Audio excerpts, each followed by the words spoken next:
할렐루야. 주의 은혜가 저와 여러분과 함께 있기 원합니다. 오늘도 무더위지만 또 찾아와서 예배드린 여러분을 주께서 기억하시고 귀하게 은혜로 이끌어 주실 줄 믿습니다. 저는 오늘 말씀의 제목을 조국이여 안심하라 라는 제목을 가지고 말씀을 나누기 원합니다.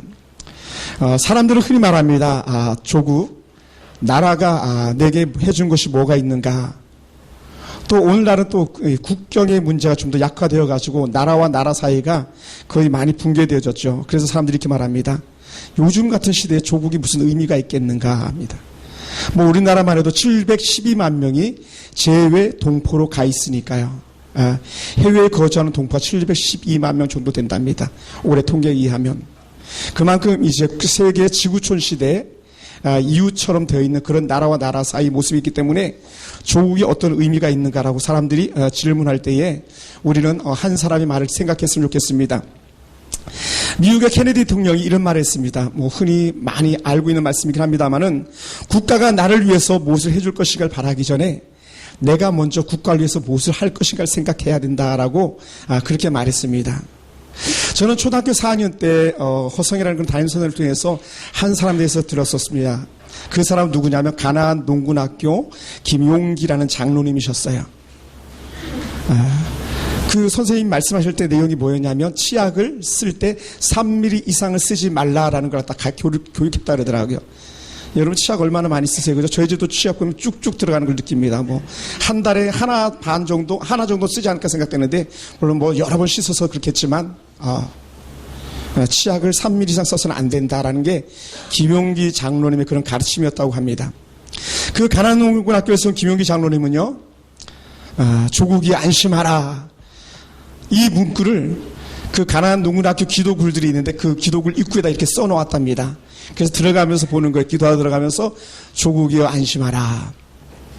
근데 이 조국이여 안심하라 이 말 자체를 갖다 좀 더 줄여서 한 말이라고 표현하는데 뭐라 그랬냐면 조국이여 안심하라 내가 기도하고 있다라는 거예요. 할렐루야.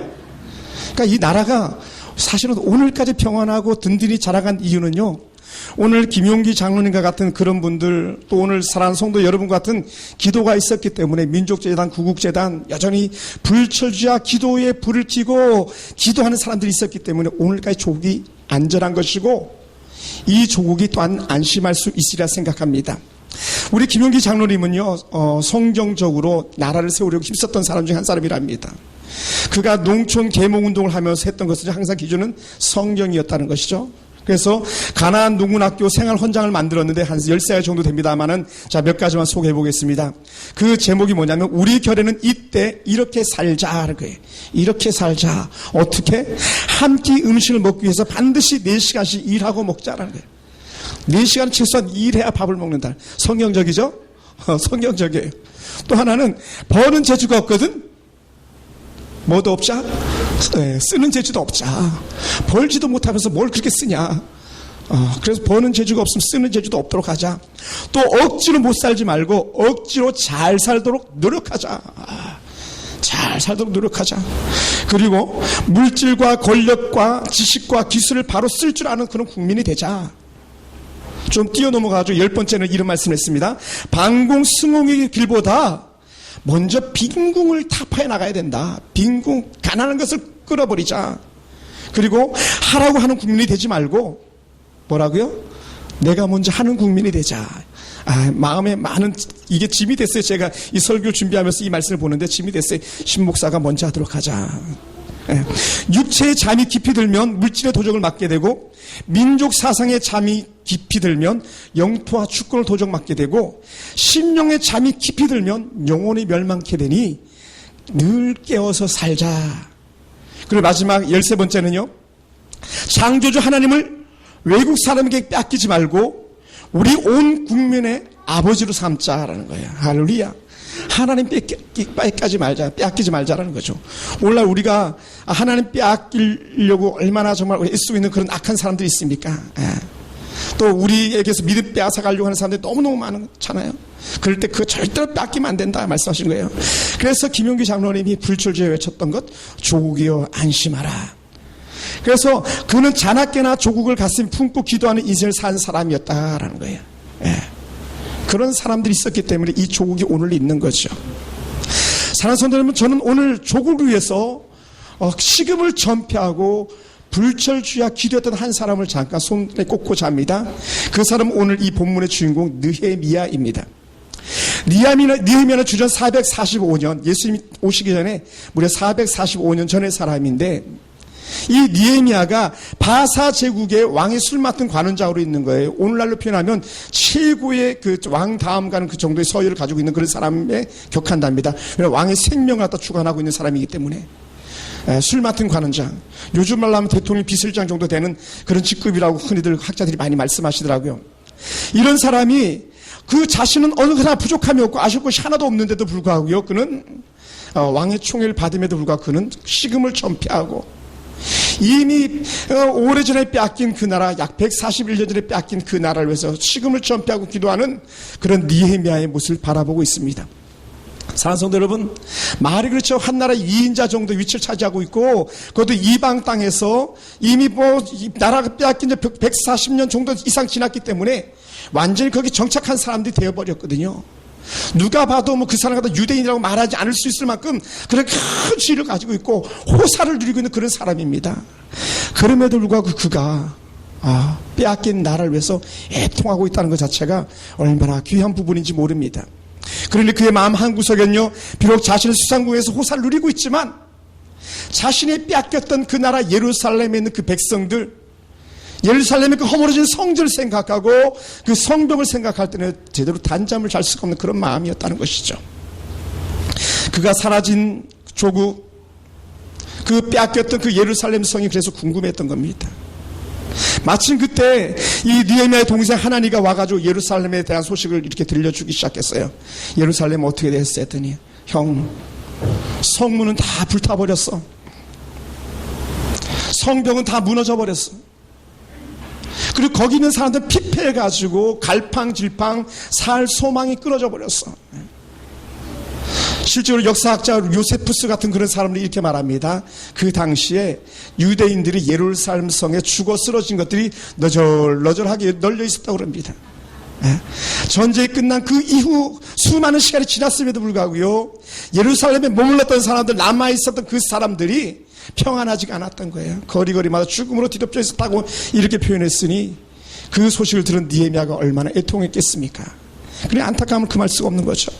여러분, 말이 그렇죠. 환난과 수치를 당하고 있는 형제들, 환난과 수치를 당하고 있는 그 후배들 바라보면서, 후대들 바라보면서 얼마나 아팠겠습니까? 그게 느헤미야가 눈물 흘릴 수밖에 없었던 이유입니다. 그리고 느헤미야는 그냥 듣는 것으로 끝나지 않고 거기서 수일 슬퍼하면서 울었다고 했습니다. 그리고 슬퍼하면서 울면서 그는 하나님을 끄집어내기 시작했어요. 하나님이 도와주셔야 됩니다. 이미 많은 시간이 지났지만 하나님께서 우리 조국을 생각해 주셔야 됩니다.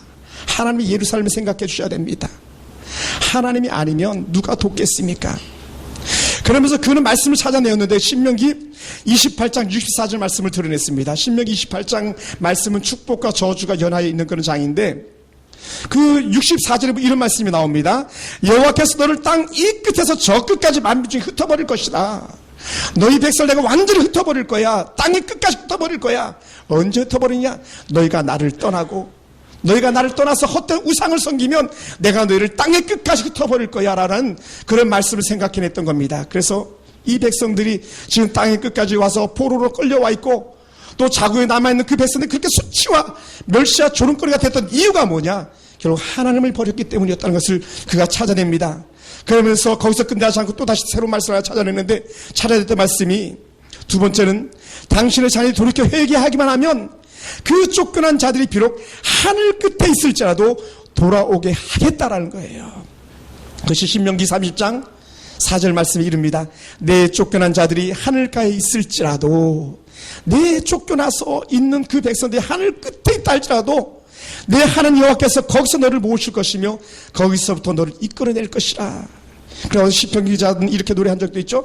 저 멀리 하늘 끝에 있을지라도 거기서도 주께서 그 백성이 주를 찾으면 우리 하나님도 그들을 찾아가시는 그런 하나님이라고 노래한 적이 있었습니다. 그러니까 느헤미야가 그걸 바라본 거예요. 그리고 자신이 세 번째 기도를 합니다. 하나님, 내가 이 사람들 앞에서 은혜를 좀 입어야 되겠습니다. 하나님, 내가 사람 앞에 은혜를 잊게 하시옵소서 이렇게 고백하고 있어요. 어떤 사람들 앞에서? 바로 오늘 본문에 나오는 왕 앞에서, 아닥사스다 왕 앞에서 내가 은혜를 좀 잊기 원합니다. 그리고 아닥사스다 왕 주변에 있는 사람들, 쉽게 얘기하면 참모들이죠. 참모들에게 내가 좀 은혜 잊기 원합니다. 그 은혜 입고자 했던 것은 뭐냐? 내가 왕에게 은혜 입어가지고 내가 예루살렘 좀 갔으면 좋겠습니다. 내가 가서 예루살렘 좀 회복시켰으면 좋겠습니다. 내가 가서 예루살렘의 그 피폐한 것을 하나님 좀 더 회복했으면 좋겠습니다. 하나님, 그러고 아닥사스다 왕 앞에 내가 은혜를 잊게 하시옵소서, 그 방백들에게 은혜를 잊게 하시옵소서라는 그런 세 번째 느헤미야 기도를 이렇게 바라봅니다. 사랑하는 성도 여러분, 오늘 우리는 모자람이 없는 이런 느헤미야가 그 생각이 예루살렘에 꽂혀 있는 것을 우리는 바라봅니다. 여러분, 우리가 과거의 창세기 말씀을 통해서 우리가 살펴봅니다마는 요셉은 어떤 지위를 가졌냐면 1인지상 만인치하의 지위를 가지고 있어요. 자기 위에는 오직 한 사람 바로밖에 없습니다. 그런 수많은 사람 다 요셉 밑에 무릎 꿇어야 될 사람들 뿐이었었어요. 요셉은 모자랄 게 없는 사람이었죠. 또한 누구도 그랬습니까? 우리가 잘 아는 다니엘 같은 사람, 기도했던 다니엘 같은 사람도요 1인치상 만인치하의 사람이었었어요. 그건 오히려 자기 위에 있는 왕조차도 꺾여져 나갔었지만, 그러나 다니엘은 오히려 더 찬란한 빛을 발하는 그런 사람이 됐죠. 그래서 다니엘서의 마지막 영적 결론이 뭡니까? 많은 사람을 옳은 대로 돌아가게 하는 자는 별같이 빛난다 했는데, 그렇게 다니엘이 그렇게 총리 자리에 있으면서 잘 나가고 있던 그런 모습을 생각해 본다면, 오늘 느헤미야는요 지금 예루살렘의 문제를 거론하고 예루살렘에 가기를 꿈꾸고 예루살렘에서 기도한다면 그는 여전히 죽음을 내놓아야만 합니다. 다시 말하면 자기 목숨은 내놓는 거예요. 왜 그러냐? 이미 왕을 수종드는 사람이라면요 대부분 다 왕이 섬기는 그 신앙을 가져야 됩니다. 네. 이건 뭐 제가 군에 있을 때 많이 경험해 봤어요. 사령관 종교가 뭐냐? 오늘 이 나라도 마찬가지, 대통령 종교가 뭐냐에 따라서요 그것이 그 종교가 상쇄해 나가는 거예요. 네. 더 쭉쭉 뻗어 나가는 겁니다. 그리고 느헤미야 같은 경우도요 지금 아닥사스다 왕의 종교가 그 당시 이방 종교였기 때문에 거기에 무릎 꿇고 그들과 함께 경배해야 됨에도 불구하고 오히려 자기는 어떻게 돼요? 자기의 칼라를 드리는 거예요. 무슨 칼라? 자신의 믿음 칼라. 여러분, 직장생활도 마찬가지 아닙니까? 우리 젊은 청년들 직장생활하기 결코 쉽지 않죠? 과장, 부장, 이사들, 혹은 웬만한 회사 같으면 사장, 회장 신앙이 뭐냐에 따라서 여러분 신앙생활하기 어떻습니까? 교회 안 다니는 사람이 있으면 이번 주일날, 주일이라는 단어도 안 쓰죠. 이번 일요일날은 등산 가는 거야 하면 끝이 아닙니까? 그죠? 이번 주일날 부킹 가는 거야 하면 끝입니다. 네. 그만큼 이 사회생활 하면서, 직장생활 하면서, 총리 자리 있으면서, 또 술 맡은 관원장 자리 있으면서 신앙을 지킨다는 건 결국 쉽지 않았던 거죠. 그 대표적인 예가 누굽니까? 다니엘 아닙니까? 다니엘은 사자굴에 아예 그냥 집어넣어 버렸잖아요. 다니엘의 세 친구는 어떻게 했어요? 믿음 지킨다고 하니까 불 속에다가 그냥 집어 던져 넣었잖아요. 그 얘기를 아는 이 느헤미야였다면 이미 느헤미야도 내 목숨은 하나님한테 맡긴다. 또한 내 목숨은 왕의 손에 맡긴다. 그럼에도 불구하고 나는 왕에게 나갈 거야. 하나님 도와주세요. 이 마음입니다. 사랑하는 성도 여러분, 왜 그렇게 격에 맞지 않는 모습으로 느헤미야가 눈물 쏟으며 기도하겠는가 하는 거예요. 그 이유를 가만히 살펴보면 느헤미야 아버지 이름이 하가랴라는 그런 이름을 가지고 있습니다. 그래서 서두에도 하가랴의 아들 느헤미야의 말이라 이렇게 하는데, 근데 이 하가랴라는 이름의 의미가 뭐냐면요 하나님이 혼란시킨 자라는 거예요. 하나님이 어둡게 만든 자. 그러니까 그 아버지는 내 이름을 하가랴 하면은 내가 왜 혼란스러운가, 왜 내가 어둠 가운데 있는가, 내가 왜 이방 땅에 와서 허적되고 있는가, 그것은 알아요. 왜요? 혼란은 어디서 오냐면 하나님을 떠날 때 오는 거거든요. 우리 성도들 삶이 흑암 장막이 쳐지는 이유는 뭐냐면 하나님을 떠나면 찾아오는 거예요. 그러니 하가랴는 알았던 것이죠. 아들 느헤미야에게 주야를 교육하지 않았겠습니까? 에스더에게 모르드게가 나타나서 늘 가르쳤던 것처럼 이 아버지 역시 느헤미야에게, 느헤미야야, 우리 조국이 저렇게 됐던 이유가 있단다. 하나님을 저버린 거야. 하나님을 저버린 거야. 하나님을 떠나면 이룰 수밖에 없는 거야. 혼란스러울 수밖에 없어. 모든 것이 뒤죽박죽 될 수밖에 없는 거야. 이렇게 외치는 거였죠. 그러니 그렇게 잘 교육받으면서 하나님 은혜 가운데 자랐기 때문에 어떻게 돼요? 하나님 은혜 가운데 자란 아이는 누가 책임져 주신다? 할렐루야. 하나님이 책임져 주시는 거예요. 그러니 이방 나라에서 포로로 끌려갔던 그 민족의 후예임에도 불구하고 이가 술 맡은 관원장 왕이 몫을 맡길 수 있는 사람이 된 거 아니겠습니까? 그 자리 누가 주셨을까요? 하나님께서 주시지 않았겠습니까? 뜻을 하나님께 정했던 이 한 사람 느헤미야가 하나님의 손에 사로잡히니까 어떻게 돼요? 그 민족의 새로운 희망으로 정말 시작되는 것을 우리는 바라보게 됩니다. 그러니 그 느헤미야는 하늘 끝에 버림을 받은 민족을 위해서 기도하였던 거죠. 그래서 느헤미야가 버림받은 민족을 건지기 위해서 자신의 가슴을 치면서 통곡하는 그런 기도자가 된 겁니다. 또한 이 느헤미야는 그 민족을 생각할 때 아픔과 탄식 소리가 절로 나왔었기 때문에 그런 자신의 죄를 걸고 하나님께 기도한 거예요. 자신의 죄를 걸었습니다. 여러분, 누가 자신의 직책과 죄를 걸 사람이 있겠습니까? 결코 쉽지 않거든요. 그런데 조국이라면, 내 민족이라면 내 죄를 걸고 내 직책을 걸고 내가 기도하여서 아버지 앞에서 내 조국으로 돌아가길 꿈꾼다라는 거죠. 그리고 세 번째, 느헤미야의 큰 희생을 보면요, 그러면 제가 언급했던 것처럼 뭐예요? 한번 따라 볼까요? 믿음은 자신의 생명을 거는 거다. 생명을 거는 기도자였다는 거예요. 생명을 거는 기도자. 여러분, 얼굴에 수심이 가득하고 금식해서 얼굴이 핍전이 돼 있고 하니까 어떻게 당장 왕이 알아보잖아요. 이장에 가면 왕이 알아봐요. 야, 느헤미야, 너 갑자기 왜 그래? 얼굴이 왜 그 모양이야? 원래 제가 한번 설교한 적이 있었습니다. 제가 성교도 사령관님 앞에 나갈 때, 투스타 소장 앞에 나갈 때도요, 양치질하고 가그림 뿌리고 옷에 향수 칙 뿌리고 그렇게 나가는데, 하물며 왕 앞에 나가는 느헤미야가 얼굴이 초췌하고 수심이 가득한 그런 모습으로 나간다고 생각해 보세요. 그 끝나는 거거든요. 그러니 생명 건 거죠. 오늘 이런 느헤미야가 있었기 때문에 그 아름다운 하나님의 은혜는 여전히 오늘 우리 가운데 좋은 영적 교훈이 되는 줄로 믿습니다. 그래서 느헤미야가 그렇게 기도했던 것처럼 그는 하늘 끝으로 쫓겨난 자들을 돌아보실 하나님을 믿음으로 고백한 겁니다. 완전히 버림받아서 끊어진 그 민족을 다시 소성시키실 그 하나님을 느헤미야가 생명을 걸었기 때문에 볼 수 있었어요. 오늘 하나님께서 주시는 은혜 가운데 우리도 그런 은혜가 있어지기 원합니다. 그런 주의 큰 권능과 강한 손으로 구속하신 주의 백성, 주의 종인 것을 다시 하나님께 상기시켜 드렸어요. 누가? 예루살렘에 있는 사람들이. 하나님 아시죠? 예루살렘에 있는 저 백성들 당신의 자녀들입니다. 당신의 백성들입니다. 하나님 약속하지 않았어요? 하나님 손잡아 준다 그랬잖아요. 나의 강한 손, 의로운 손으로 내가 너를 붙들려 약속해 주었잖아요. 그 이사야 41장, 42장, 43장에 나오는 말씀 아닙니까? 두려워 말라, 내가 너와 함께 함이라. 놀라지 말라, 난 네 하나님이 됨이라. 내가 너를 굳세게 하리라. 내가 너를 도와주리라. 참으로 나의 의로운 오른손으로 너를 붙들려 했는데, 하나님 주께로 돌아가기만 하면 의로운 오른손으로 붙잡아 준다 했던 그 백성들입니다. 하나님 그러므로 지금 도와주셔야 됩니다라는 간절한 간청이 있는 그런 느헤미야의 모습을 우리가 볼 수 있습니다. 사랑하는 성도 여러분, 이 시대에 느헤미야만 이런 마음을 가졌겠습니까? 보이지 않는 곳곳에 그런 사람들이 계속적으로 있었던 거예요. 보이지 않는 곳에 있어서 예루살렘 회복을 바랐던 그런 큰 사람들이 있었습니다.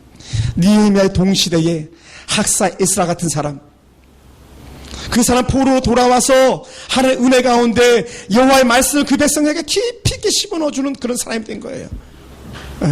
총들어 와가지고 하나님의 은혜를 갖다 걸어 정말 그 전했던 수르바벨 같은 하나님의 은혜의 사람들, 펄한 사람으로 쓰임받는 은혜가 있는 겁니다. 어떤 사람이요? 주께 마음을 정한 사람, 아버지 앞에 생명을 걸고 나가는 사람, 그런 사람들에게 하나님은 어떻게 돼요? 조국을 건지는 특별한 은혜를 주시지 않겠습니까? 느헤미야가 금식하면서 주야로 기도하는 것처럼 오늘 이 나라와 민족을 위해서 기도하는 사람들이 누구이겠습니까? 오늘 나라와 민족을 위해서.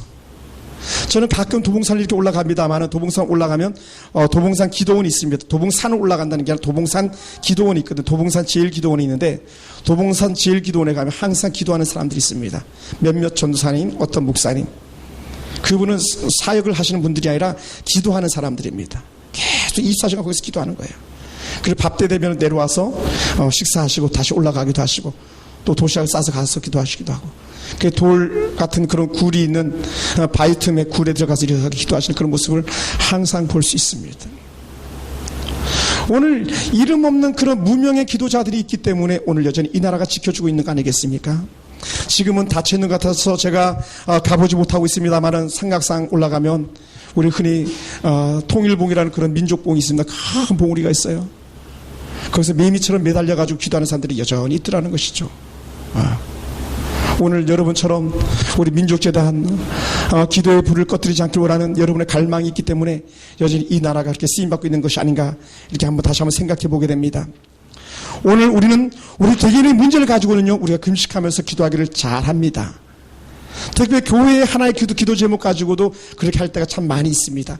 어떤 절기나 어떤 집회나 어떤 행사들 위해서는 우리가 마음을 다해서 금식하며 취하러 기도한 그런 적들이 참으로 많이 있습니다. 그러나 느헤미야처럼 자신의 지위, 자신의 생명을 걸고 이 나라가 바른 길 가기로 해서, 이 조국의 안녕을 위해서 그렇게 기도하는 사람들이 얼마나 되겠는가, 그 생각을 오늘 8.15 광복절 앞두고 이 설교를 준비해 보았습니다. 사랑하는 성도 여러분, 느헤미야처럼 우리는 다시 한번 돌이켜보는 은혜가 있어지기 원해요. 이제 그 광복절이 한 일주일 남았습니다만은, 이제 일주일 남은 동안에 이 조국에 대해서 다시 한번 깊이 있게 한번 생각해 보는 겁니다. 나는 이 조국을 위해서 무엇을 할 수 있는 것인가? 나는 이 나라 앞에서 나란 존재는 무엇인가? 물론 그것이 한강 백사장에 있는 어떤 모래알 하나 같을지도 모르겠습니다만은, 그가 비록 내가 백사장의 모래 하나 같은 그런 존재를 할지라도 하나님께서 나를 가치 있는 존재로 써주신다면, 우리는 생명은 기도자, 생명을 내건 기도자로서 하나님 앞에 이 소망의 나라를 이끌어갈 수 있는 그런 사람이 될 줄로 믿습니다. 그래서 이 아름다운 하나님의 사람 느헤미야가 바다끝 또 땅끝으로 벌을 받은 민족들이 돌아오기를 기도했을 때에 정말 그 민족은 돌아올 수 있었고요. 느헤미야가 꿈꾼 것처럼 정말 불타버린 성문은 다시 조각해서 세울 수 있었고, 무너진 성벽들은 다시 그가 불과 52일 만에 재건할 수 있는 놀라운 은혜를 하나님께 덧입었습니다. 오늘 국가적 위기를 돌파해 나갈 때에 사무엘과 같은 기도자, 나를 위해서 눈물 뿌리며 기도했던 눈물의 선지자 예레미야 같은 기도자, 자신의 생명을 걸고 여성이었지만 왕 앞에 담대히 나아갔던 그런 에스더와 같은 민족의 그 지도자들, 오늘 그런 사람들이 멀리 있는 게 아니라 오늘 비록 바닷가에 모래알같이 작은 우리를 할지라도 우리가 그렇게 쓰임받는 은혜가 있어지길 원합니다. 할렐루야. 일제시대의 조국 독립에 힘써 싸웠던 올람 이상재 선생님 이런 말씀했습니다. 일본 수사부터 신문을 받을 때요, 누가 그렇게 독립운동을 하라고 했는가 이렇게 물었습니다. 그럴 때 거침없이 이 독립은 하나님이 시켰어, 독립운동 하나님이 시켰어. 또 순사가 이렇게 물어봤습니다. 3.1 운동했던 그 본부는 어디 있는가? 당신들의 본부가 어디냐? 그랬더니 올람 이상재 선생님이 거침없이 한마디를 더 했는데, 우리의 본부는 하늘에 있어. 우리의 본부는 하늘에 있다. 다시 말하면 오늘 우리가 이 독립운동하는 것은 내가 하는 것이 아니라, 우리가 하는 것이 아니라 하나님이 시켰기 때문에 우리 하나님의 도구로 쓰임받고 있는 것이오 라고 이렇게 말했습니다. 오늘 우리의 조국은요, 그냥 생겨난 조국이 아니죠. 정말 우리 믿음의 선조들의 눈물, 우리 선조들의 눈물과 땀이 서려있는 그런 조국 아니겠습니까? 선조들의 정말 그 눈물이 있었기 때문에, 느헤미야 같은 사람들 생명권 결단들이 있었기 때문에 오늘 우리가 이렇게 아름다운 예배를 드릴 수 있는 것 아니겠습니까? 그러고 저는요, 우리가 몇 가지 생각해 봤으면 좋겠습니다. 첫 번째는요, 우리가 조국에 대해서 감사합시다. 조국이 있음에 감사합시다. 나라가 있음에 감사합시다. 지금도요, 많은 나라들이 전쟁 중에 있는 그런 나라들도 있거든요. 야, 정말 얼마나 감사하지. 평안한 조국에 살고 있음을 감사. 오늘 이 평안한 나라에서 다리를 쭉 뻗고 잠을 잘 수 있음이 감사하다. 선조들이 샘을 걸고 싸워서 되찾은 조국이 있음이 감사. 강산만 바라봐도 그냥 얼마나 감사한지. 우리 머리에 받쳐진 하늘만 봐도 감사할 수 있고요. 정말 그 조금만 가면 있는 그 청와대 푸르른 기붕 기와장만 봐도 감사한 거예요. 얼마나 감사하지. 광화문 새롭게 단장해가지고 우뚝 서 있는 그것만 봐도 감사. 세종로에 세종대왕이 없어가지고 좀 아쉬웠는데, 세종대왕 동상 잘 세워놓고, 세종대왕 기리는 유적들을 이렇게 만들어놓은 그 세종로만 가봐도 감사. 충무공 이순신 동상 우뚝 서 있는 그 나라 지키고자 하는 그 기계를 바라봐도 감사. 우리 나라가 아니면 세울 수 없잖아요. 우리 조국이 아니면 세울 수 없는 거거든요. 그래서 거리에 때로는 아이들의 웃음소리가 들리는 것조차도 감사하고, 때로는 시끄럽지만 자동차 경적 울리고 자유롭게 이 경적 울리는 소리만 들어도 감사가 절로 나온다, 그런 생각이 들었습니다. 그래서 두 번째는 우리가 해야 될 기도가 뭐가 있는가? 반쪽짜리 조국을 위해서 기도해야 된다. 저 북쪽 반쪽으로 나눠져 있는 저 북한 동포를 위해서 기도해야 된다. 어제 이희호 여사가 북한을 잠깐 다녀오셨지만 김정일을 만나지 못하고 왔다 그래서 너무 안타까운 마음을 금할 수가 없습니다. 또 작금의 시간조차도 남과 북이 다른 시간을 써야 되는 그런 안타까운 시간이 되었습니다. 그 첫 번째 타격을 개성공단이 있는다네요. 개성공단 출근 시간이 30분 늦춰진답니다. 북한의 시간이 바뀌면 8월 15일자로 바뀌니까. 그래서 이제는 사람들이 말하지 않습니까? 시간조차도 반쪽이 나눠졌다. 우리는 점점 하나가 되고 또 하나가 되도록 힘써야 되는데 저 북한에 있는 2천만 동포들 어떡하라고 점점 멀어지고 또 멀어져가지고 통일의 길이 영 멀어지는가 그런 생각이 들 만큼 안타까움을 금할 수 없습니다. 그래서 우리는 이 조국의 반쪽 남아있는 조국을 위해서 기도해야 됩니다. 가끔 텔레비전에 나오는 평양의 모습은요, 그 북한의 극상층 사람들이 사는 거랍니다. 극상층의 사람들. 약 300만 명 정도가 평양에 가는데요, 최고의 당원들만 사는 데가 평양이랍니다. 물론 허대하는 사람들 일부 있기도 하겠죠. 얼마만큼 북한이 비극적이냐면요, 아파트를 잘 세워놨지만 고층 아파트에 들어가는 걸 선호하지 않는답니다. 왜냐? 전기가 끊어지면 밑에서도 물을 떠가지고 엘리베이터도 없이 걸어 올라가야 되기 때문에 아무리 좋은 지위 가진 사람이라도 고층 아파트 전망 좋아도요 다 거절한답니다. 그만큼 이 북한의 현실이 우리가 그림으로 보는 것과 전혀 다르다는 거예요. 얼마나 안타깝습니까? 오늘날 우리나라 아파트는 얼마나 좋아요? 아파트 이 통로 한쪽 엘리베이터 고장나면 어떻게 돼요? 위로 올라가서 지붕 쪽으로 이렇게 통로 다 해놓잖아요, 그죠? 그래서 조금 위로 올라가면 될 수 있게끔 보조 엘리베이터 있는 쪽으로 다 연결도 시켜주고 다 해주잖아요. 근데 북한은 그렇지 않은 거죠. 평양에 거주하지 않는 사람들 1700만 명 정도라는데 그 안타까움을 누가 품어가겠는가? 그래서 우리는 광복 70주년을 맞이하면서 다시 한번 조국을 생각하고 통일 조국을 위해서 정말 우리가 피 뿌린 것 같은 그런 생명건 기도자가 되어야 된다고 저는 이렇게 말씀드리고 싶습니다. 그래서 오늘 우리도 이 나라와 민족의 통곡의 기도가 있어지기 원합니다. 해결되지 않은 조국의 아픔을 가지고 살아가는 사람들 얼마나 많이 있습니까? 여전히 2천만 동포가 해방을 염원하고 있음에도 불구하고 여전히 기름 모여로 보이지만, 그러나 느헤미야가 금식하며 작정하여 아버지 앞에 부르짖는 순간에 느헤미야가 예루살렘을 갈 수 있었던 문이 열린 것처럼 통일 조국의 문도 열려지는 은혜가 있어지길 주님 축원합니다. 그래서 우리가 북한을 위해서 정신없이 기도하는 그런 은혜가 있어지곤 합니다. 그래서 북한의 수많은 아이들이 여전히 거짓대처럼 몰려다니고 있고, 중국 연변 일부 지역에는 완전히 북한 아이들이 죽을 치고 있는 그런 모습을 보이고 있다는 것을 우리는 이미 많은 매스컴을 통해서 들었습니다. 저도 직접 북한을 가보지는 못했지만 그러나 여전히 북한은 점점 나아지는 것이 아니라 갈수록 열악해지고 있다는 것이죠. 누가 이것을 감당하겠는가? 누가 저 북한 동포를 품을 수 있겠는가? 그래서 월남 이상재 선생님이 말씀하셨던 것처럼 하나님의 은혜가 아니면 어찌 우리가 그걸 품겠습니까? 오늘 기도자가 아니면 그걸 누가 품겠고, 오늘 이 땅의 그리스도인들이 아니라면 누가 감히 그 일을 해서 다시 한번 발걸음을 내디딜 수 있겠습니까? 오늘 우리가 이어서 기도할 수 있게 되기 원합니다. 그래서 우리가 기도해야 될 때 통일을 준비된 그런 나라가 되게 해달라고 기도합시다. 통일 조국을 이루기 위해서 준비된 나라. 준비되지 않으면 담을 수가 없잖아요. 그래서 준비해야 되는 거예요.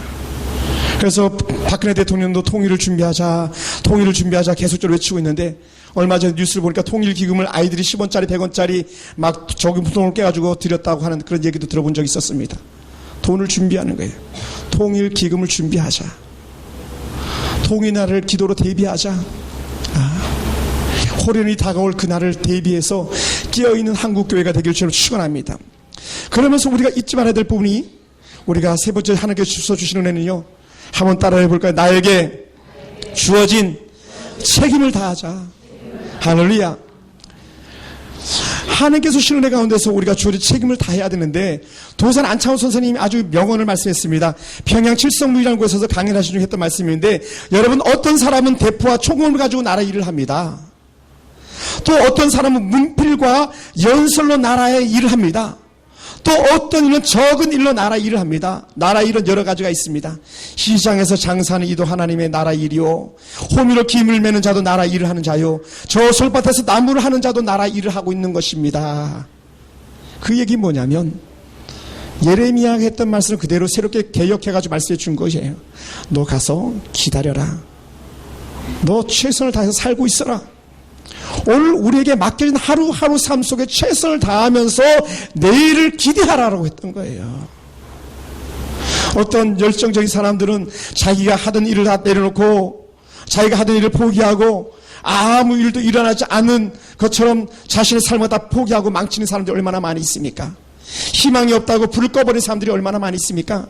그런데 오늘 하나님께서 우리에게 주신 은혜, 이 정말 그 도산 안창호 선생님 말씀처럼 오늘 우리가 오늘 이 예배 자리에 온전히 와서 드려지고 있는 것처럼 또 내일 날이 밝으면 여러분 직장으로 나가서 기쁨으로 일을 감당하고 있는 것처럼 가정에서는 가정주부가 자신의 일을 책임을 다하는 것처럼 학생은 배움의 일을 다하는 것처럼 그래야 우리가 통일조국을 준비하는 것이고 이 나라는 여전히 내일의 희망이 있다는 것이죠. 오늘 사랑하는 성도 여러분, 우리나라가 그렇게 잘 살아가는 나라, 내일의 희망 있는 나라가 되기 위해서 우리가 오늘 우리의 맡은 일에 최선을 다하기 원합니다. 저 같은 목사는 목사로서 직분 잘 감당하는 거죠. 오늘 여러분 개개인에게 주신 직분 잘 감당하는 거예요. 안수 집사님은 안수 집사님 주신 직분 잘 감당하고, 우리 기도하는 권사님들 권사님 직분 잘 감당하고, 우리 청년들은 열심을 다해서 직장생활 충실하고. 그래서 우리가 하루하루 정말 하나님을 의지하여 껴있을 때에 어떤 환난과 어떤 문제가 와도 우리 능히 헤쳐나갈 수 있는 힘이 있다는 거예요. 오늘 그것을 우리가 믿음으로 받아들일 수 있게 되길 주로 축원합니다. 바벨론으로 포로로 끌려간 이들이 그곳에서 집을 지었습니다. 자녀들을 결혼시켰습니다.